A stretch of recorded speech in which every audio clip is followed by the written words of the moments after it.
ওবিসির শংসাপত্র বাতিল সংক্রান্ত যে মামলা, সেই মামলার শুনানিও পিছিয়ে গিয়েছে। 28 এবং 29 জানুয়ারি সেই মামলার পরবর্তী শুনানি হবে। কলকাতা হাইকোর্টের নির্দেশে বাতিল হয়ে যায় কয়েক লক্ষ ওবিসি শংসাপত্র। হাইকোর্টের নির্দেশের বিরুদ্ধে সুপ্রিম কোর্টে দ্বারস্থ হয়েছিল রাজ্য, যার শুনানি হওয়ার কথা ছিল আজ সর্বোচ্চ আদালতে। সেই মামলা পিছিয়ে গিয়ে নতুন দিন হয়েছে 28 এবং 29 জানুয়ারি। এসএসসি মামলা, ওবিসি সার্টিফিকেট সংক্রান্ত মামলার পর এবার ডিএ মামলাও পিছিয়ে গেল সর্বোচ্চ আদালতে। সরকারি কর্মীদের ডিএ মামলার যে শুনানি তা পিছিয়ে গেল সর্বোচ্চ আদালতে, মার্চ মাস পর্যন্ত পিছিয়ে গেল। এখন কি কারণে এই ডিএ মামলার শুনানি মার্চ মাস পর্যন্ত পিছিয়ে গেল, বিস্তারিত বলতে পারবেন বিজেন্দ্র সিংহ, আমাদের সঙ্গে ফোন লাইনে রয়েছেন। বিজেন্দ্র,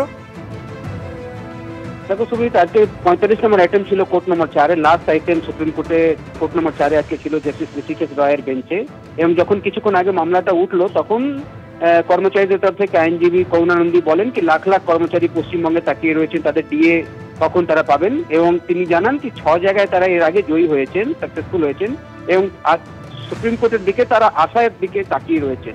তখন সুপ্রিম কোর্ট তাকে বলে কি হ্যাঁ আপনি আশা রেখেছেন, হোপফুল থাকা উচিত, কিন্তু আনফর্চুনেটলি আজকে রং ডেট আজকে রয়েছে। যেহেতু এটা নিয়ে দীর্ঘ শুনানি হবে, আজকে আর সময় নেই এটা শুনানি করার, সেক্ষেত্রে আজকে শুনানি হবে না এটা নিয়ে। তখন তারা বলেন কি একটা ডেট দেওয়া হোক, অন্তত 4 সপ্তাহ পর তাহলে একটা ডেট দেওয়া হোক যেদিন দীর্ঘ শুনানি হবে। তখন সুপ্রিম কোর্ট থেকে বিচারপতি রয় বলেন কি এখন এক্সাক্ট ডেট কি হবে তারা বলতে পারছেন না, তবে মার্চ মাসে নেক্সট হিয়ারিং এর জন্য ডেট তিনি বলেন। এক্সাক্ট ডেটের জন্য যখন মেনশন বারবারই প্রেস করা হচ্ছিল যারা কর্মচারীদের আইনজীবী ছিলেন তাদের তরফ থেকে, তখন সুপ্রিম কোর্টের বিচারপতি জাস্টিস রয় বলেন কি দেখুন নতুন বেঞ্চ হবে, যেহেতু তিনি সেই বেঞ্চে আর থাকবেন না, সেক্ষেত্রে সুপ্রিম কোর্ট ঠিক করবে কি মার্চ মাসে কবে ডেট হবে এবং তখনই শুনানিটি হবে।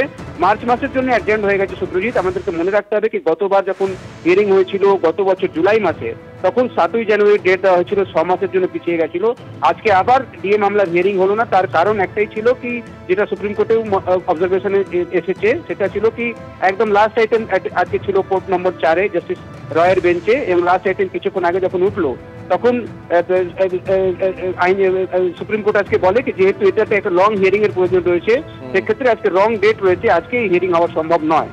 তো অ্যাডজেন্ট হয়ে গেছে হিয়ারিং। এখন দেখতে হবে কি মার্চ মাসে এক্সাক্ট ডেট কবে পাওয়া যাচ্ছে, সেটা হয়তো আগামী কয়েকদিনের মধ্যে আমরা জানতে পারবো কি মার্চে কবে হিয়ারিং হবে। তবে পিন পয়েন্টেড ডেট তারা আজকে পাননি সুপ্রিম কোর্ট থেকে কর্মচারীরা, যেহেতু জাস্টিস রয় বললেন কি যে নতুন বেঞ্চ হবে, সেটাতে তো তিনি থাকবেন না।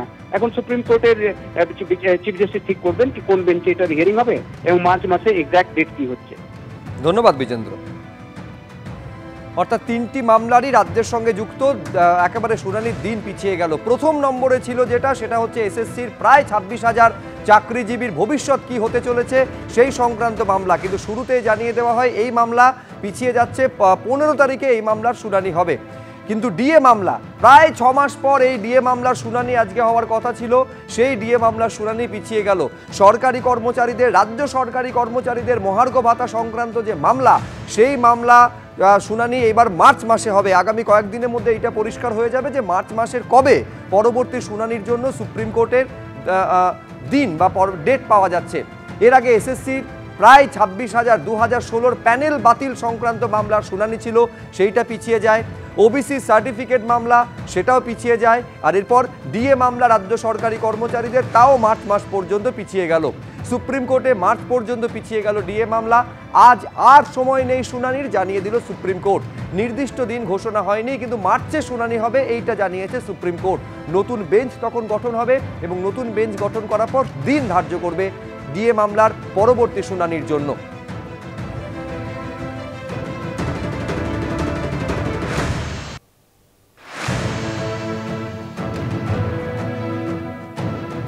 জুলাই মাসের পর জানুয়ারি মাসের আজকের দিনে ডিএ মামলার শুনানি হওয়ার কথা ছিল, অর্থাৎ দীর্ঘ 6 মাসের অপেক্ষার পর আজকে শুনানি হতে পারে এবং সেই শুনানি থেকে একটা আশাব্যঞ্জক দিক পাওয়া যেতে পারে, এমনটা যারা মামলাকারীরা তারা আশায় বুক বেঁধেছিলেন। কিন্তু সেই মামলার শুনানি আরও 3 মাস পিছিয়ে গেল, অর্থাৎ মার্চে হতে চলেছে পরবর্তী শুনানি। নতুন বেঞ্চ গঠন হবে বলে জানিয়েছে সর্বোচ্চ আদালত, সেই নতুন বেঞ্চ পরবর্তী শুনানির দিন ধার্য করবে।